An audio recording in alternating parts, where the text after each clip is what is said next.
18 December 2022 কাতার বিশ্বকাপের ফাইনালে দুই পথের পথিক হয়েছিলেন লিওনেল মেসি আর কিলিয়ান এমবাপ্পে। একজনের মাথায় উঠেছিল শিরোপা জয়ের মুকুট, আরেক দিকে ছিল শিরোপা হারানোর কষ্ট। 4 বছর আগে একই দিনে মেসি আর এমবাপ্পে থেমেছিলেন বিশ্বমঞ্চে।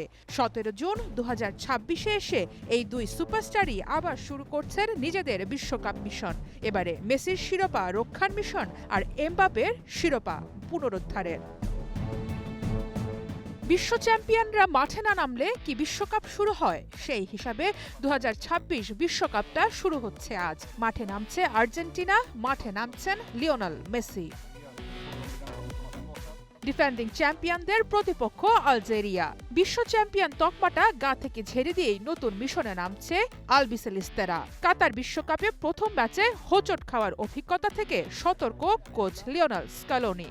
বিশ্ব চ্যাম্পিয়নের তকমা কোনো কিছুরই নিশ্চয়তা দেয় না। আমাদেরও একইভাবে লড়ে যেতে হবে এবং যা অর্জন করেছি তা আবারও প্রমাণ করতে হবে। আমরা একই মানসিকতা নিয়ে প্রতিযোগিতা চালিয়ে যেতে চাই এবং যখনই প্রয়োজন নিজেদের মেলে ধরতে চাই। আর্জেন্টিনার ম্যাচ মানেই অবধারিতভাবে আলোচনায় আসবে মেসির নাম। এই বিশ্বকাপেও যে আর্জেন্টিনার সব থেকে বড় অস্ত্র মেসি, সেটা অবলীলায় স্বীকার করলেন স্কালোনি।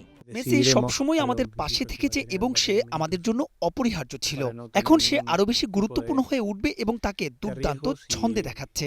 ভোর 7টায় আর্জেন্টিনার ম্যাচের আগে রাত 1টায় মাঠে নামছে আরেক ফেভারিট ফ্রান্স। প্রতিপক্ষ লায়ন্স অফ তেরেঙ্গা সেনেগাল। মুখোমুখি হবেন গতি ফুটবলের দুই তারকা কিলিয়ান এমবাপ্পে আর সাদিও মানে। লিওনেল মেসির কাছে শিরোপা হাতছাড়া হবার পর থেকে কিলিয়ান এমবাপ্পে যেন এবার আরো শানিত, আরো দুর্বার। দিদিয়ার দেশম আর এমবাপ্পে জুটিটা শেষবারের মতো বিশ্বকাপ মিশনে।